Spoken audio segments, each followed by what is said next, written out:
بسم اللہ الرحمن الرحیم۔ السلام علیکم ورحمۃ اللہ وبرکاتہ۔ نبی پاک صلی اللہ علیہ وآلہ وسلم پہ لاکھوں کروڑوں درود و سلام۔ الصلاۃ والسلام علیک یا رسول اللہ، اللہم صلی وسلم وبارک علی نبی محمد۔ میں نے تھرڈ پارٹ میں 10 رکوع تک پڑھ لیا تھا، ٹھیک ہے، اور اب اس سے آگے پڑھنا ہے، تو آپ تھرڈ پارٹ سنیں گے تو آپ کو آگے کا پتہ چل جائے گا، ٹھیک ہے، کہ اس سے آگے کیا ہوا۔ میں نے لاسٹ ویڈیو میں یہاں تک پڑھا تھا، جب یہ لوگ اس عذاب کو دیکھ لیں گے تو دل ہی دل میں پچھتائیں گے، یہاں تک پڑھا تھا۔ اس سے آگے پڑھتی ہوں۔ اعوذ باللہ من الشیطان الرجیم، بسم اللہ الرحمن الرحیم۔ مگر ان کے درمیان پورے انصاف سے فیصلہ کیا جائے گا، کوئی ظلم ان پر نہ ہوگا۔ سنو، آسمانوں اور زمین میں جو کچھ ہے اللہ کا ہے، سن رکھو، اللہ کا وعدہ سچا ہے، مگر اکثر انسان جانتے نہیں ہیں۔ وہی زندگی بخشتا ہے اور وہی موت دیتا ہے، اور اسی کی طرف تم سب کو پلٹنا ہے۔ لوگوں، تمہارے پاس تمہارے رب کی طرف سے نصیحت آ گئی ہے، یہ وہ چیز ہے جو دلوں کے امراض کی شفا ہے، اور جو اسے قبول کر لے اس کے لیے رہنمائی اور رحمت ہے۔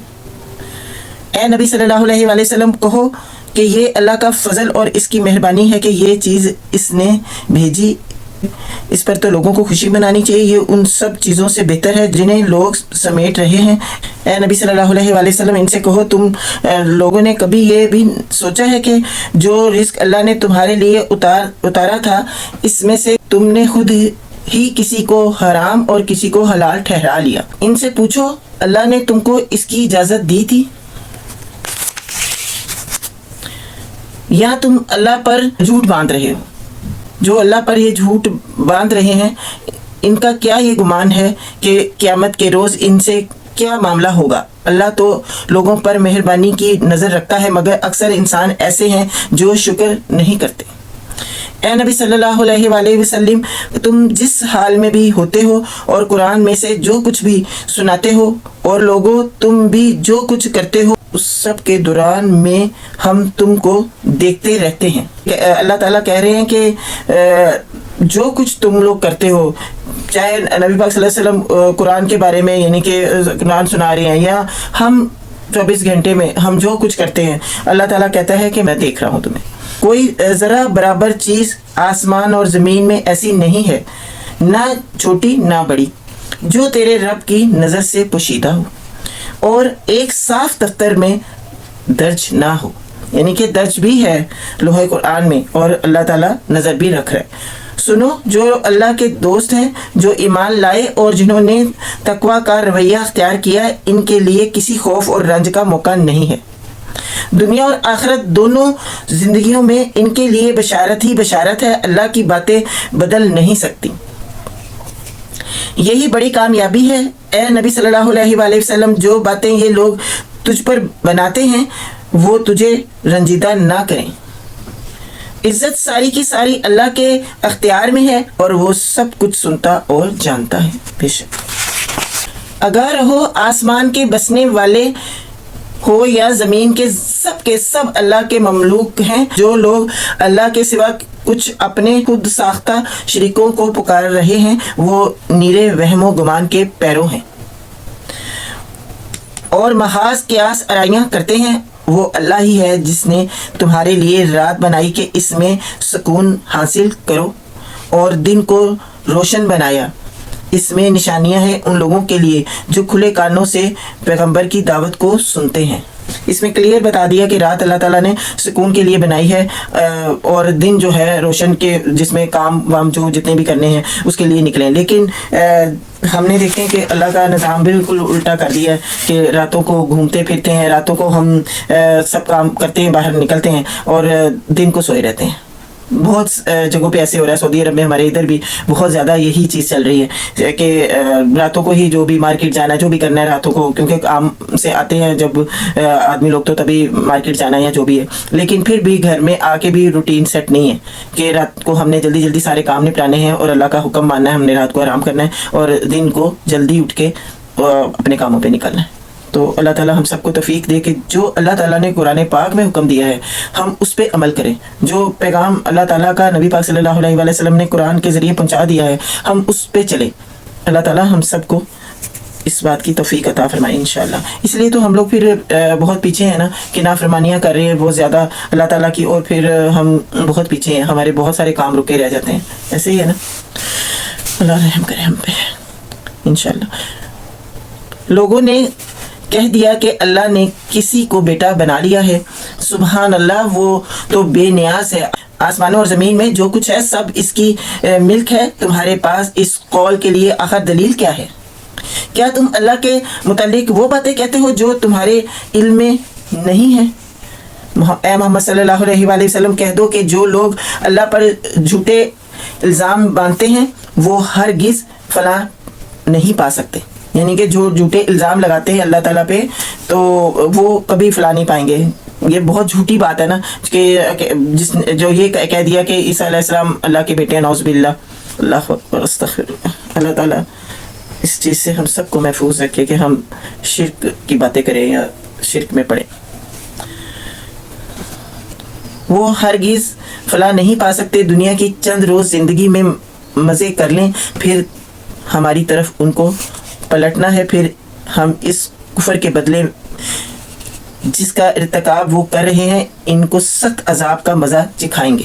ان کو نوح علیہ السلام کا قصہ سناؤ، اس وقت کا قصہ جب اس نے اپنی قوم سے کہا تھا کہ اے برادران قوم، اگر میرا تمہارے درمیان رہنا اور اللہ کی آیات سنا کر تمہیں غفلت سے بیدار کرنا تمہارے لیے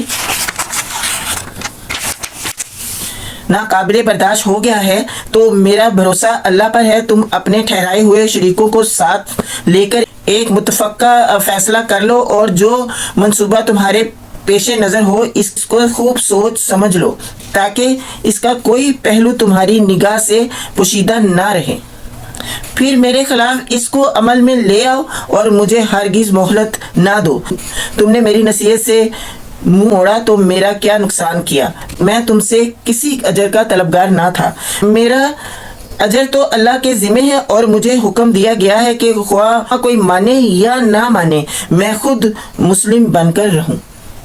انہوں نے اسے جھٹلایا اور نتیجہ یہ ہوا کہ ہم نے اسے اور ان لوگوں کو جو اس کے ساتھ کشتی میں تھے بچا لیا، اور انہی کو زمین میں جان نشین بنایا اور ان سب لوگوں کو غرق کر دیا جنہوں نے ہماری آیات کو جھٹلایا تھا۔ بس دیکھ لو کہ جنہیں متنبی کیا گیا تھا اور پھر بھی انہوں نے مان کر نہ دیا، ان کا کیا انجام ہوا۔ پھر نوح علیہ السلام کے بعد ہم نے مختلف پیغمبروں کو ان کی قوموں کی طرف بھیجا، اور وہ ان کے پاس کھلی کھلی نشانیاں لے کر آئے، مگر جس چیز کو انہوں نے پہلے جھٹلا دیا تھا اسے پھر مان کر نہ دیا۔ اس طرح ہم حد سے گزر جانے والوں کے دلوں پر ٹھپا لگا دیتے ہیں۔ پھر ان کے بعد موسیٰ علیہ السلام اور ہارون علیہ السلام کو اپنی نشانیوں کے ساتھ فرعون اور اس کے سرداروں کی طرف بھیجا، مگر انہوں نے اپنی بڑائی کا گھمنڈ کیا اور وہ مجرم لوگ تھے۔ پس جب ہمارے پاس سے حق ان کے سامنے آیا تو انہوں نے کہہ دیا کہ یہ تو کھلا جادو ہے۔ موسیٰ علیہ السلام نے کہا تم حق کو یہ کہتے ہو جبکہ وہ تمہارے سامنے آ گیا، کیا یہ جادو ہے؟ حالانکہ جادوگر فلاح نہیں پایا کرتے۔ انہوں نے جواب میں کہا کیا تو اس لیے آیا ہے کہ ہمیں اس طریقے سے پھیر دے جس پر ہم نے اپنے باپ دادا کو پایا تھا، اور زمین میں بڑائی تم دونوں کی قائم ہو جائے؟ کہ مطلب وہ یہ سمجھ رہے تھے کہ شاید یہ اپنا لالچ ہے کہ زمین میں حکومت کرنے کے لیے یہ ایسا کر رہے ہیں۔ تمہاری بات تو ہم ماننے والے نہیں ہیں۔ اور فرعون نے اپنے آدمیوں سے کہا کہ ہر ماہر فن جادوگر کو میرے پاس حاضر کرو۔ جب جادوگر آگے تو موسیٰ علیہ السلام نے ان سے کہا جو کچھ تمہیں پھینکنا ہے پھینکو۔ پھر جب انہوں نے اپنے انشر پھینک دیے تو موسیٰ علیہ السلام نے کہا یہ جو کچھ تم نے پھینکا ہے یہ جادو ہے، اور مفسدوں کے کام کو اللہ سدھرنے نہیں دیتا، اور اللہ اپنے فرمانوں سے حق کو حق کر دکھاتا ہے خواہ مجرموں کو وہ کتنا ہی ناگوار ہو۔ پھر دیکھو کہ موسیٰ علیہ السلام کو اس کی قوم سے چند نوجوانوں کے سوا کسی نے نہ مانا۔ فرعون کے ڈر سے اور خود اپنی قوم کے سربراہ لوگوں کے ڈر سے جنہیں خوف تھا کہ فرعون کو عذاب میں مبتلا کرے گا۔ واقعہ یہ ہے کہ فرعون زمین میں غلبہ رکھتا تھا اور وہ ان لوگوں میں سے تھا جو کسی حد پر رکتے نہیں تھے۔ موسیٰ علیہ السلام نے اپنی قوم سے کہا کہ لوگو، اگر تم واقعی اللہ پر ایمان رکھتے ہو تو اس پر بھروسہ کرو اگر مسلمان ہو۔ انہوں نے جواب دیا، ہم نے اللہ ہی پر بھروسہ کیا، اے ہمارے رب، ہمیں ظالم لوگوں کے لیے فتنہ نہ بنا اور اپنی رحمت سے ہم کو کافروں سے نجات دے۔ اور ہم نے موسیٰ علیہ السلام اور اس کے بھائی کو اشارہ کیا کہ مصر میں چند مکان اپنی قوم کے لیے مہیا کرو اور اپنے ان مکانوں کو قبلہ ٹھہرا لو اور نماز قائم کرو اور اہل ایمان کو بشارت دے دو۔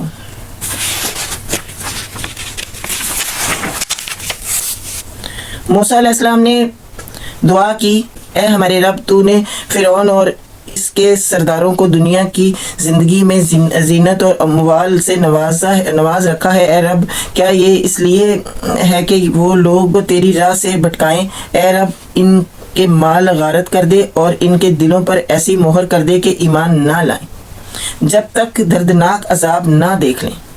اللہ تعالیٰ نے جواب میں فرمایا، تم دونوں کی دعا قبول کی گئی، ثابت قدم رہو اور ان لوگوں کے طریقے کی ہرگز پیروی نہ کرو جو علم نہیں رکھتے، اور ہم بنی اسرائیل کو سمندر سے گزار لیں گے۔ پھر فرعون اور اس کے لشکر ظلم اور زیادتی کی غرض سے ان کے پیچھے چلے، حتیٰ کہ جب فرعون ڈوبنے لگا تو بول اٹھا، اور ہم بنی اسرائیل کو سمندر سے گزار لیں گے۔ پھر فرعون اور اس کے لشکر ظلم اور زیادتی کی غرض سے ان کے پیچھے چلیں، حتیٰ کہ جب فرعون ڈوبنے لگا تو بول اٹھا، میں نے مان لیا کہ خدا بند حقیقی اس کے سوا کوئی نہیں ہے جس پر بنی اسرائیل ایمان لائے، اور میں بھی سر اطاعت جھکا دینے والوں میں سے ہوں۔ جواب دیا گیا، اب ایمان لاتا ہے، حالانکہ اس سے پہلے تک تو نافرمانی کرتا رہا۔ یعنی کہ جب بالکل موت کو سامنے دیکھ لیں گے تو تب ایمان لانا کا کوئی فائدہ نہیں ہے۔ تب اللہ تعالیٰ نے اس کو ڈبو دیا۔ وہ جب بالکل دیکھا اس نے کہ میں اب ڈوبنے لگا ہوں تو اس نے ایسا کہا، اور اللہ تعالیٰ کو پتا تھا کہ یہ جھوٹ بول رہا ہے، جیسے ہی اس کو میں آسانی کر دوں گا تو یہ پھر سے منکر ہو جائے گا، تو اس لیے اللہ تعالیٰ نے اس کو ڈبو دیا تھا۔ حالانکہ اس سے پہلے تک تو نافرمانی کرتا رہا اور فساد برپا کرنے والوں میں سے تھا، اب تو ہم صرف تیری لاش ہی کو چھپائیں گے تاکہ تو بعد کی نسلوں کے لیے نشانی عبرت بنے۔ اگرچہ بہت سے انسان ایسے ہیں جو تمہاری نشانیوں سے غفلت برتتے ہیں۔ فرعون کی ممی ابھی تک پڑی ہوئی ہے نا، اور اس کو لوگ دیکھتے بھی ہیں، اس کے باوجود بھی لوگ پھر بھی عبرت حاصل نہیں کر رہے، سب دیکھ کے بھی عبرت حاصل نہیں کرتے۔ ہم نے بنی اسرائیل کو بہت اچھا ٹھکانہ دیا اور نہایت عمدہ وسائل زندگی انہیں عطا کیے، پھر انہوں نے باہم اختلاف نہیں کیا مگر اس وقت جب کہ علم ان کے پاس آ چکا تھا۔ یقیناً تیرا رب قیامت کے روز ان کے درمیان اس چیز کا فیصلہ کر دے گا جس میں وہ اختلاف کرتے رہے ہیں۔ اگر تجھے اس ہدایت کی طرف سے کچھ بھی شک ہو جو ہم نے تجھ پر نازل کی ہے تو ان لوگوں سے پوچھ لے جو پہلے سے کتاب پڑھ رہے ہیں۔ فی الواقعہ یہ تمہارے پاس حق ہی آیا ہے تیرے رب کی طرف سے، لہٰذا تو شک کرنے والوں میں سے نہ ہو اور ان لوگوں میں نہ شامل ہو جنہوں نے اللہ کی آیات کو جھٹلایا ہے، ورنہ تو نقصان اٹھانے والوں میں سے ہوگا۔ حقیقت یہ ہے کہ جن لوگوں پر تیرے رب کا قول راست آ گیا ہے، اس کے سامنے خواہ کوئی نشانی آ جائے، وہ کبھی ایمان لا کر نہیں دیتے جب تک کہ دردناک عذاب سامنے آتا نہ دیکھ لیں۔ پھر کیا ایسی کوئی مثال ہے کہ ایک بستی عذاب دیکھ کر ایمان آئی ہو اور اس کا ایمان اس کے لیے نفع بخش ثابت ہوا ہو؟ یونس علیہ السلام کی قوم کے سوا اس کی کوئی نظیر نہیں۔ وہ قوم جب ایمان لے آئی تھی تو البتہ ہم نے اس پر سے دنیا کی زندگی میں رسوائی کا عذاب ٹال دیا تھا اور اس کو ایک مدت تک زندگی سے بہرہ مند ہونے کا موقع دے دیا تھا۔ اگر تیرے رب کی مشیت یہ ہوتی کہ زمین میں سب مومن اور فرما بردار ہی ہو تو سارے اہل زمین ایمان لے آئے ہوتے۔ پھر کیا تو لوگوں کو مجبور کرے گا کہ وہ مومن ہو جائیں؟ اللہ کے اذن کے بغیر ایمان نہیں لا سکتا، اور اللہ کا طریقہ یہ ہے کہ جو لوگ عقل سے کام نہیں لیتے وہ ان پر گندگی ڈال دیتا ہے۔ ان سے کہو زمین اور آسمان میں جو کچھ ہے اسے آنکھیں کھول کر دیکھو، اور جو لوگ ایمان لانا ہی نہیں چاہتے ان کے لیے نشانیاں اور تنبیہ ہی آخر کیا مفید ہو سکتی ہے۔ اب یہ لوگ اس کے سوا اور یعنی کہ نصیحت جتنی مرضی کر لے ان لوگوں نے کہاں ماننا ہے؟ تو اب یہ لوگ اس کے سوا اور کس چیز کے منتظر ہیں کہ وہی برے دن گزرے ہوئے لوگ دیکھ چکے ہیں۔ ان سے کہو اچھا انتظار کرو، میں بھی تمہارے ساتھ انتظار کرتا ہوں۔ پھر جب ایسا وقت آتا ہے ہم اپنے رسولوں کو اور ان لوگوں کو بچا لیا کرتے ہیں جو ایمان لائے ہیں۔ ہمارا یہی طریقہ ہے، ہم پر یہ حق ہے کہ مومنوں کو بچا لیں۔ اے نبی صلی اللہ علیہ وآلہ وسلم، کہہ دو کہ لوگو اگر تم ابھی تک میرے دین کے متعلق کسی شک میں ہو تو سن لو کہ تم اللہ کے سوا جن کی بندگی کرتے ہو میں ان کی بندگی نہیں کرتا، بلکہ صرف اسی اللہ کی بندگی کرتا ہوں جس کے قبضے میں تمہاری موت ہے۔ مجھے حکم دیا گیا ہے کہ میں ایمان لانے والوں میں سے ہوں، اور مجھ سے فرمایا گیا ہے کہ تو یکسو ہو کر اپنے آپ کو ٹھیک اس دین پر قائم کر دے اور ہرگز مشرکوں میں سے نہ ہو، اور اللہ کو چھوڑ کر کسی ایسی ہستی کو نہ پکار جو تجھے نہ فائدہ پہنچا سکتی ہے نہ نقصان۔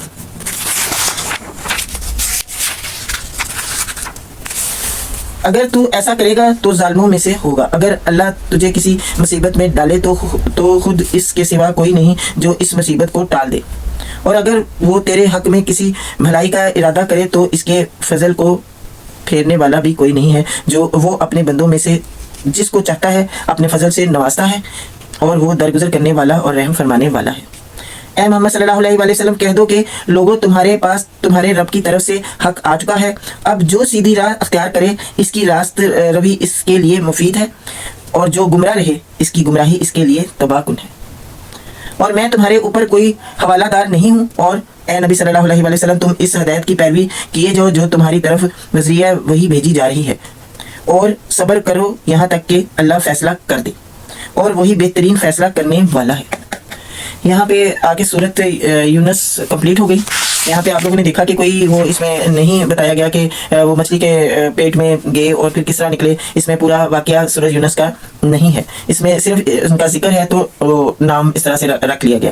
تو باقی نوح علیہ السلام کا بھی ذکر ہے اور بھی ہارون علیہ السلام کا بھی ذکر ہے، لیکن حوالہ جو دیا گیا نام کا وہ حضرت یونس کا دیا، لیکن اس میں ابھی تک یہ نہیں بتایا کہ وہ کیسے سمندر میں گئے، وہ اس میں تفسیر میں ہوگا کہ مطلب وہ کیسے مچھلی کے پیٹ میں گئے، یہ سارا واقعہ اس میں نہیں ہے، وہ تفسیر میں بھی ہو کیونکہ ترجمے میں نہیں ہے، ہم نے پڑھا سارا تو اس میں نہیں ہے، ٹھیک ہے۔